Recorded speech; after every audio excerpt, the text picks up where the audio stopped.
गौशाले में पैदा हुआ है यीशु हमारा।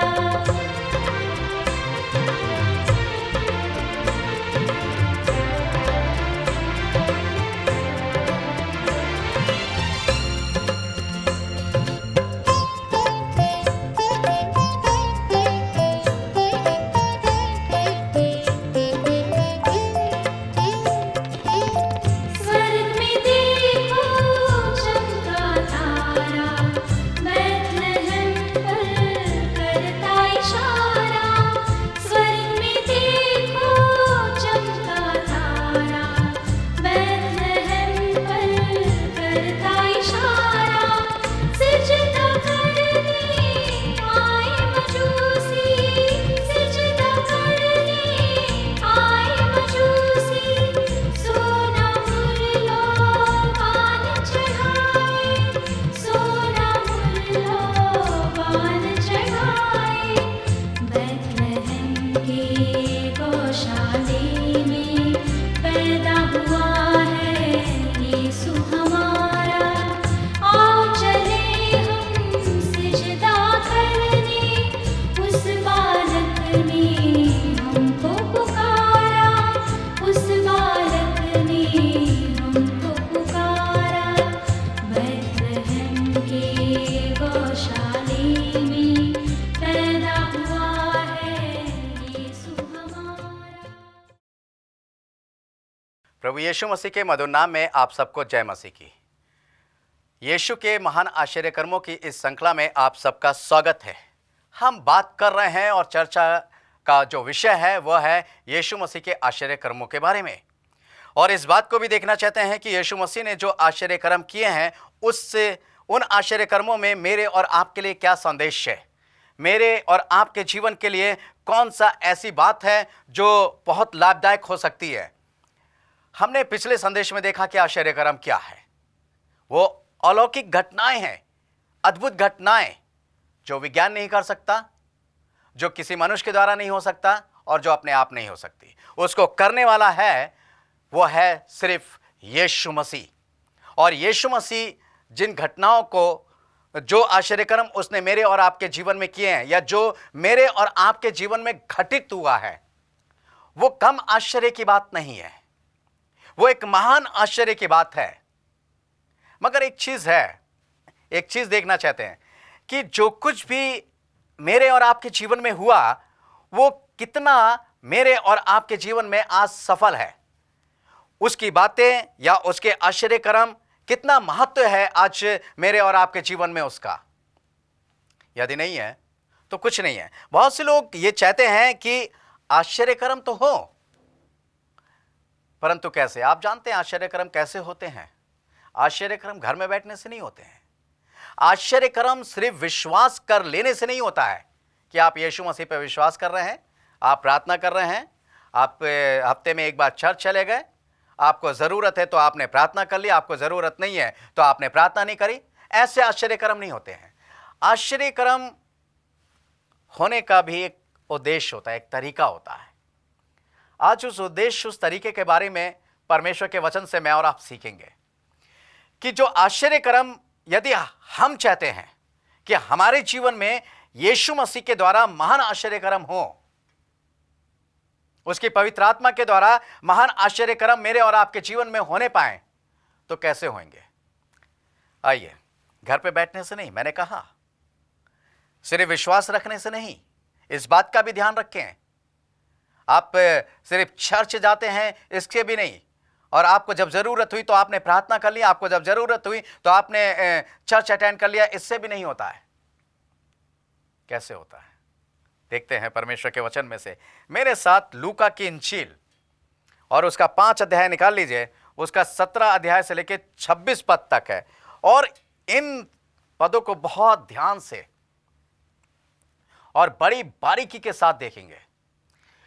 हर पद पर हम ध्यान करेंगे, मनन करेंगे कि परमेश्वर उन अपने वचनों के द्वारा मुझसे और आपसे क्या कहना चाहता है, मेरे और आपके जीवन में इन वचनों का क्या अर्थ होना चाहिए, क्या वो है या नहीं। अगर इस आश्चर्य कर्म को जो आज मैं आपके सामने रखना चाहता हूं, जो परमेश्वर अपने वचन से मुझे और आपको देना चाहता है, यह है एक लकवे का मरीज। यह लकवे का मरीज, पैरालिसिस, उसका अंग टेढ़ा मेढ़ा है, वो बिस्तर से उठ नहीं सकता है, वो चल और फिर नहीं सकता है, उसको चलाने फिराने वाला भी एक चाहिए, वो बिस्तर पे पड़ा हुआ है, उसकी टांगें मुड़ गई हैं, उसके हाथ मुड़ गए हैं, उसका मुंह मुड़ा हुआ है, बहुत बुरी हालत है। मगर वो चाहता है, उसके हाथ पैरों के द्वारा उसके मुंह से आवाज नहीं निकल रही, उसकी आवाज से भी पता नहीं चल रहा है कि वो क्या चाहता है, मगर उसकी आंखें बोलती हैं।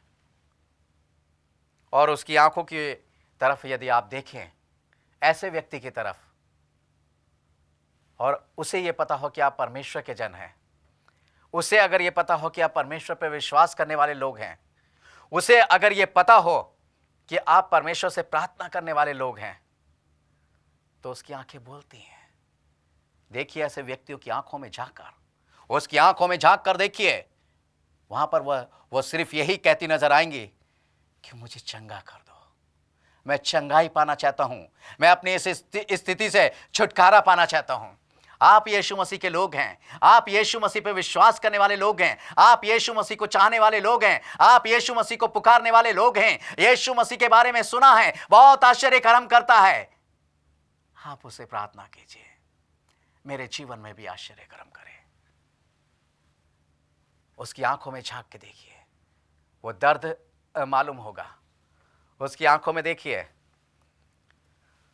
वो चाहेगा कि कोई मुझे चंगाई दे जाए, वो चाहेगा कोई मेरे लिए चंगाई के लिए प्रार्थना करे। क्या आप तैयार हैं? आइए देखते हैं परमेश्वर का वचन। एक ऐसा व्यक्ति जो यीशु मसीह के पास लाया गया, और उसको लाने वाले 4 लोग थे, मगर एक अजीब घटना घटती है। क्या घटना घटती है? मैं समझता हूं आपने निकाल लिया होगा बाइबल में से, लूका की इंजील, उसका 5 अध्याय, उसका 17 पद से 26 पद तक। सब निकाले बैठे हैं, अच्छी बात है, मुझे अच्छा लगा। आइए देखते हैं परमेश्वर के वचन से 17वां पद। एक दिन ऐसा हुआ कि वे उपदेश दे रहा था, और फरीसी और व्यवस्थापक वहां बैठे हुए थे, जो गलील और यहूदियों के हर एक गांव से और यरूशलेम से आए थे, और चंगा करने के लिए प्रभु की सामर्थ उसके साथ थी। इस पॉइंट को अगर आप पढ़ेंगे तो परमेश्वर का वचन ये बताता है, एक बहुत बड़ी भीड़ उसके चारों तरफ थी। मगर एक बात अद्भुत है इसके अंदर, और वो अद्भुत बात है कि उसके पास चंगाई करने की परमेश्वर की सामर्थ्य थी उसके साथ। यानी वो प्रमाण उसके पास था इस बात का कि परमेश्वर उसके साथ है। आश्चर्य कर्म का प्रमाण उसके साथ था। किसके साथ? यीशु मसीह के साथ। आज वो प्रमाण यीशु मसीह ने मुझे और आपको दिया है। आज यीशु मसीह मेरे और आपके जीवन के द्वारा यह प्रमाणित करना चाहता है कि वो आपके साथ है। आप जहां पर भी हैं, जिस परिवार में हैं, जिस जगह पर हैं, जिस समाज में हैं, यीशु मसीह ने अपनी सामर्थ आपको देखकर यह प्रमाणित किया है कि आप के साथ वो है। आप जिन लोगों के बीच में हैं, यीशु मसीह यह बताना चाहता है कि आप इसके साथ हैं, जिसके पास परमेश्वर की सामर्थ है। और यहां पर परमेश्वर यहां पर यह जो पद लिखा हुआ है कि और चंगा करने की सामर्थ, जो परमेश्वर की सामर्थ थी, वो उसके साथ थी। आपके पास है? जितने भी लोग यीशु मसीह पर विश्वास करते हैं, उनके पास कोई ना कोई तो सामर्थ होती है, किसी ना किसी प्रकार की तो सामर्थ होती है जो यीशु मसीह के लोग हैं। ऐसा हो ही नहीं सकता कि किसी के पास ना हो। मेरे प्यारे भाइयों बहनों, यदि आपके पास, आप यीशु मसीह के हैं और आप यीशु मसीह के होने के बावजूद भी यदि आपके पास यीशु मसीह की सामर्थ नहीं है, तो मैं समझता हूं आप यीशु मसीह के नहीं है। किसी के पास बोलने की सामर्थ होती है, किसी के पास चंगाई करने की सामर्थ होती है, किसी के पास उपकार करने की सामर्थ होती है, किसी के पास महान आश्चर्य कर्म करने की सामर्थ होती है, किसी के पास किसी के पास कैसी सामर्थ होती है, मगर होती है यीशु मसीह की सामर्थ किसी ना किसी रूप में आपके पास, यीशु मसीह के लोगों के पास। पहचानिए अपने आप को, विश्वास से खड़े हो जाइए और यीशु मसीह के सामर्थ को कार्य करने दीजिए। आपके जीवन के द्वारा वो ये प्रमाणित करना चाहता है कि वो है। आइए आगे पढ़ते हैं 18वां पद। यहां पर लिखा हुआ है, उस समय कई लोग एक मनुष्य को जो लकवे का रोगी था खाट पर लाए और वे उसे भीतर ले जाने और यीशु के सामने रखने का उपाय ढूंढ रहे थे। जी हाँ, 4 लोग, कुछ लोग लिखा है यहाँ पर, मगर मोस्टली अगर एक चरपाई को पे एक मनुष्य पड़ा है तो 4 ही लोग उसको उठा सकते हैं। 4 लोग उसको लेकर आए और जब वो जिस कमरे में वो उपदेश दे रहा था, आस पास कमरा भी खचाखच भरा हुआ था और बाहर भी भीड़ चारों तरफ लगी थी, लोग उसको सुन रहे थे। और ज्यादातर लोग उसके पास इसलिए आते थे ताकि उसमें से जो सामर्थ निकलती थी वो उन्हें चंगाई देती थी।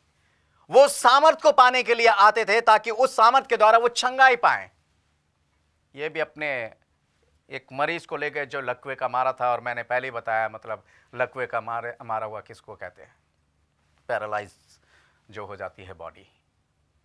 उसको लाए और ये उपाय ढूंढने लगे कि किस तरीके से हम यीशु मसीह के पास पहुंचे। बढ़िया आश्चर्य की बात है, उस समय यीशु मसीह एक ऐसी जगह पर था और मनुष्य के रूप में इस पृथ्वी पर था। उसके पास पहुंचना, वहां तक पहुंचना एक बहुत बड़ी भीड़ थी जो असंभव था। परंतु यदि आज अगर हम ये सोचें कि हम यीशु मसीह के पास कैसे पहुंचे, कैसे यीशु मसीह के पास पहुंचे, तो मेरे ख्याल से ये भिखार की बात होगी मेरे और आपके लिए।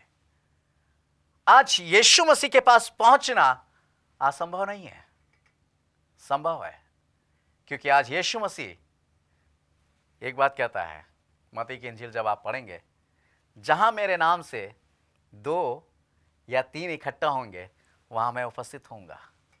आप विश्वास तो करें, आप एक मन होकर तो प्रार्थना करें, आप एक मन होकर तो इकट्ठा हो। देखिए यीशु मसीह आपके पास खुद पहुंच जाएगा। आपको पहुंचने की जरूरत नहीं है उसके पास, वो खुद आपके पास आ जाएगा। यहां पर उनको पहुंचने की जरूरत थी यीशु मसीह के पास, क्योंकि वो समय शारीरिक रूप में कार्य कर रहा था। हालांकि वो जानता सब था, परंतु वो ये देखना चाहता था ये कैसे मेरे पास पहुंचते हैं। आज यीशु मसीह भी यही चीज देखना चाहता है कि कैसे आप उसके पास पहुंचते हैं। मगर एक बात मैं आपको स्पष्ट बता देना चाहता हूं, पाप के द्वारा, संसार की बातों में लिप्त होकर, बुराई के द्वारा, नफरत के द्वारा आप यीशु मसीह के पास कदापि नहीं पहुंच सकते हैं। किसी भी कीमत पर आप यीशु मसीह के पास नहीं पहुंच सकते मेरे प्यारे भाइयों बहनों। यदि आप प्रभु यीशु मसीह के पास पहुंचना चाहते हैं तो आपको अपने मन को परिवर्तन करना पड़ेगा, क्योंकि लिखा है कि वो पवित्र है और इसलिए हमें भी पवित्र बनना पड़ेगा। और जब आप पवित्र बनेंगे, जब आप अपने मन को परिवर्तन करेंगे, जब आप नफरत के द्वारा नहीं, आज 2-3 लोग बैठते तो हैं परंतु उनके मन आपस में मिले हुए नहीं होते हैं, खटास होती है, एक दूसरे से नफरत के साथ पता नहीं कैसे एक साथ इकट्ठा होकर प्रार्थना कर लेते हैं, चर्च के अंदर जाकर या किसी मीटिंग में या अपने घर में सभा करके, मगर वहां पर प्रभु यीशु मसीह की उपस्थिति नहीं होती है। वहां पर प्रभु यीशु मसीह आ ही नहीं सकता है। जब ये सारी बातें समाप्त हो जाती हैं, जब हमारे जीवन की नफरत खत्म हो जाती है, जब हम एक मन के हो जाते हैं, जब हम एक सोच के हो जाते हैं, जब हमारा हृदय परिवर्तन हो जाता है, जब हमारे अंदर से संसार की बातें और संसार की अभिलाषाएं निकल जाती हैं, यीशु मसीह चल कर आता है, वॉक करता है मेरे और आपके जीवन में। वो चलता है मेरे और आपके परिवार में, वो आता है मेरे और आपके परिवार के अंदर, बातचीत करता है, आश्चर्यकर्म होते हैं, अद्भुत कार्य होते हैं, ऐसे चमत्कार होते हैं। हमें उपाय करने की जरूरत नहीं है उसके पास पहुंचने की। अगर आपको उपाय करना तो सिर्फ एक उपाय करें, और वो उपाय है कि अपने जीवन को बदलना, इनके पास ये उपाय था, ये कैसे उसके पास पहुंचे। हमारे पास अगर हमें उपाय करना है कि हम यीशु मसीह हमारे पास कैसे पहुंचे, तो सिर्फ हम अपने जीवन को बदलें। फिर देखिए यीशु मसीह आपके पास इमीडिएटली पहुंचता है और आपको अपने पवित्र हाथों में भर लेता है। फिर कोई भी आपको परेशान नहीं कर सकता, शैतान की शक्तियां आपको नहीं डिगा सकती, अंधकार की शक्तियां आपको नहीं डरा सकती, कोई बीमारी आपको छू नहीं सकती है। ऐसा है हमारा प्रभु यीशु मसीह। आइए देखते हैं इन्होंने क्या उपाय किया, इनके उपाय के बारे में भी जाने। हमने अपने उपाय के बारे में जान लिया, मगर आगे देखते हैं 19 पद क्या लिखा हुआ है। परमेश्वर का वचन कहता है, पर जब भीड़ के कारण उसे भीतर ना ले जा सके तो उन्होंने छत पर चढ़कर और खपरेल हटाकर और उसे खाट समेत बीच में यीशु के सामने उतार दिया। क्या करा? जब कोई भी उपाय नहीं कर पाए तब वो सोचने लगे क्या करें क्या करें। फिर उन्होंने देखा वो यीशु मसीह इस घर के अंदर उपदेश कर रहा है। खपरेल की छत थी, छत पर चढ़ गए और जब छत पर चढ़ गए तब उन्होंने, पहले वो ऐसी छत पर नहीं चढ़े होंगे मेरे प्यारे भाइयों बहनों, उन्होंने लिया और छत पर चढ़ गए नहीं, उन्होंने सीढ़ियां ढूंढी होंगी कि सीढ़ी कहाँ है, सीढ़ी लाए होंगे, फिर उन्होंने सीढ़ी लगाई होगी। मगर उससे पहले मरीज को ऊपर उठाने के लिए उस चरपाई को रस्सी से बांधना होगा ताकि रस्सी के जरिए से वो उसको ऊपर उठाएं। उन्होंने रस्सी ढूंढी होगी, हो सकता है उस समय रस्सी ना मिली हो, वो दुकान पे भागे होंगे रस्सी लेने के लिए। मगर देखिए, मगर वो यीशु मसीह के पास पहुंचना चाहते हैं, उन्होंने सीढ़ी भी ढूंढी, उन्होंने रस्सी भी ढूंढी और वो छत पे चढ़ गए। अब एक काम वहां पर हुआ, उन्होंने छत पर उस मरीज को ले लिया। अब घर किसका है? किसी और का। घर उनका नहीं है।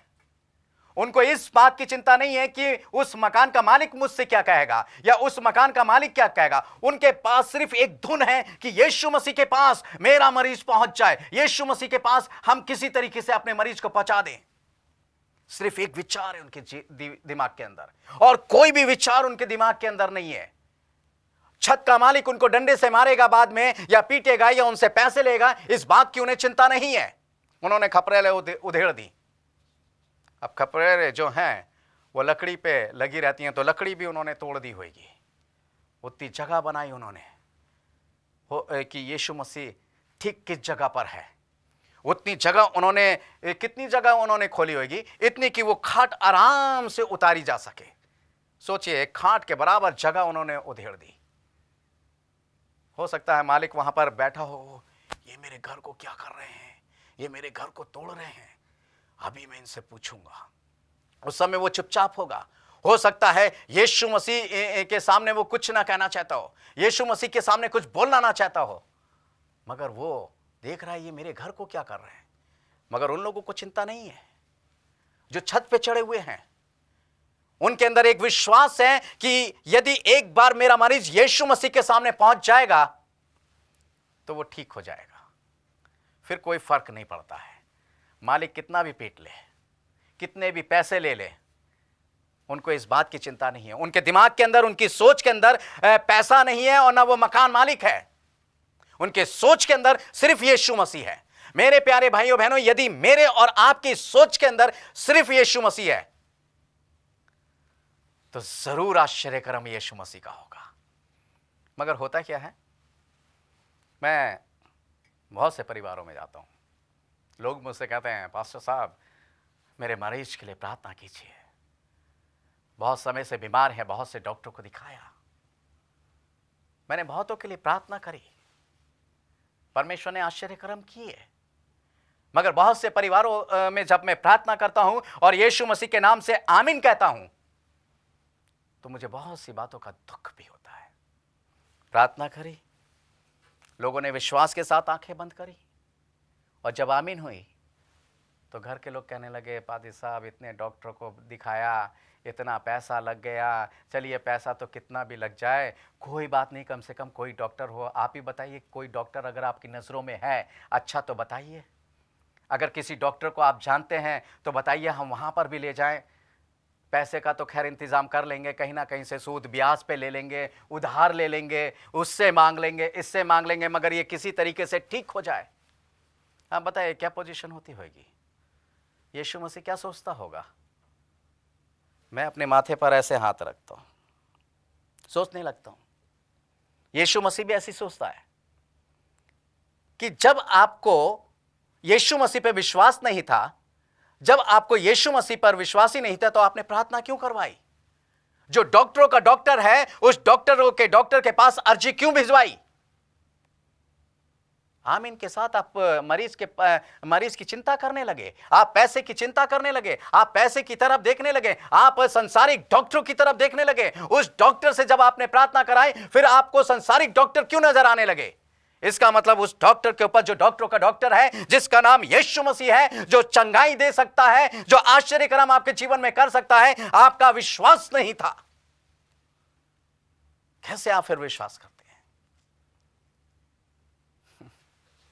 नाम मात्र के मसीह होना, अपने आप को मसीह कहना, यीशु मसीह पे विश्वास रख के प्रार्थना कराना, ये सब क्या है? एक ढोंग? ये ढोंग नहीं। इनसे सीखिए। ये 4 व्यक्ति जो हैं, उनके दिमाग के अंदर ना तो पैसा है, उनके दिमाग के अंदर ना तो मकान मालिक बसा हुआ है, उनके दिमाग में सिर्फ यह बसा हुआ है कि यीशु मसीह के सामने किसी तरीके से मेरा मरीज पहुंच जाए, और यदि वो पहुंच गया तो वो चंगा हो जाएगा। यह है इनके दिमाग के अंदर। हमारे दिमाग के अंदर भी यह होना चाहिए कि किसी तरीके से, कैसे भी तरीके से यीशु मसीह मेरे जीवन में, मेरे इस परिवार में, मेरे इस मरीज के पास पहुंच जाए और मेरा मरीज ठीक हो जाएगा। मगर मैंने बताया ना, काली करतूतों के द्वारा नहीं, काले मन के द्वारा नहीं, काले विचारों के द्वारा नहीं, साफ और सुथरे मन के द्वारा। जी हां, मुझे लगता है आपको लगता होगा कि मेरी बातें बुरी लगती होंगी, मगर मेरे प्यारे भाइयों बहनों, आपको बुरी लगे या अच्छी लगे, मगर यीशु मसीह ऐसे आश्चर्य कर्म नहीं करता है। इन्होंने छत हटाई और अपने मरीज को उनके ऊपर लटकाया, वो वहां से नीचे लटकाया। यीशु मसीह ने देखा। आप पढ़िएगा, लिखा है, परमेश्वर का वचन यहां पर कहता है, परमेश्वर का वचन यहां कहता है कि उन्होंने उसके विश्वास को देखकर, जब उनके बीच में यीशु मसीह ने खपरेल हटाकर, यहाँ लिखा 19 पद में, खपरेल हटाकर उसे खाट समेत बीच में यीशु के सामने उतार दिया। 20वें पद में लिखा है, उसने उनका विश्वास देखकर उससे कहा, हे मनुष्य, तेरे पाप क्षमा हुए। यीशु मसीह ने देखा और क्या कहा? हे मनुष्य, तेरे पाप क्षमा हुए। लास्ट में आप पढ़ेंगे तो लिखा है कि उठ, अपनी खाट उठा और चल फिर। यह विश्वास है मेरे प्यारे भाइयों बहनों, यही विश्वास मेरा और आपके जीवन में होना चाहिए। तब यीशु मसीह आता है और आश्चर्य कर्म करता है, और आश्चर्य कर्म कर कर वो चला जाता, वो प्रमाणित कर देता है, हाँ, तुमने मुझे पुकारा, मैं आ गया। तुमने मुझ पर विश्वास किया, मैं आ गया। तुमने मुझको अपने संपूर्ण मन से पुकारा, मैं उपस्थित हुआ। और तुम्हारे बेटे को चंगाई देकर, तुम्हारी बेटी को चंगाई देकर, तुम्हारे बुजुर्ग को चंगाई देकर, तुम्हारी माँ को, तुम्हारी बहन को, तुम्हारे नातेदार रिश्तेदारों को, तुम्हारे दोस्तों को चंगाई देकर मैं चला गया। कितनी आश्चर्य की बात है। मगर हमारा विश्वास इन व्यक्तियों की तरह होना चाहिए। इनकी सोच के अंदर सिर्फ यीशु मसीह था। मेरे और आपकी सोच के अंदर भी, मेरे प्यारे भाइयों बहनों, यदि सिर्फ यीशु मसीह होगा तो आश्चर्य कर्म क्यों नहीं होंगे? यीशु मसीह को करना पड़ेगा।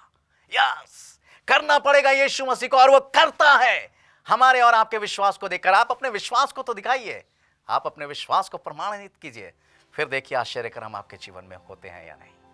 आइए मेरे प्यारे भाइयों बहनों, सिर्फ अपनी सोच में यीशु मसीह को पनपने दें और यीशु मसीह की ओर निगाह करें और किसी की ओर नहीं। आश्चर्य कर्म मेरे और आपके जीवन में होंगे। इस वचन के द्वारा प्रभु हम सबको आशीष दे। आइए प्रार्थना करते हैं। हे स्वर्ग और पृथ्वी के सृष्टिकर्ता परमेश्वर यहोवा, एक बार फिर से आपके अनुग्रह के सिंहासन के पास आते हैं और चाहते हैं हमारे विश्वास को बढ़ा, हमारे विश्वास का उपाय कर, और जो कुछ भी हमारे विश्वास में कमी है उसको दूर कर, ताकि हम संपूर्ण रूप से अपनी निगाहें तुझ पर रख सकें और प्यारे प्रभु जी तेरे आश्चर्य कर्मों को अपने जीवन में, अपने परिवार में, अपने आस पड़ोस में होते हुए देख सकें और कर सकें और तुझे धन्यवाद दे सकें। ये प्रार्थना धन्यवाद के साथ प्रभु यीशु मसीह नासरी के नाम से मांगते हैं, आमीन और आमीन। मेरे प्यारे भाइयों बहनों, यदि आपकी कोई भी प्रार्थना निवेदन है या आप और अधिक जानकारी चाहते हैं तो आपके स्क्रीन पर जो नंबर है, जो एड्रेस है, आप उस पर संपर्क करें ताकि हम आपके लिए प्रार्थना कर सकें। धन्यवाद।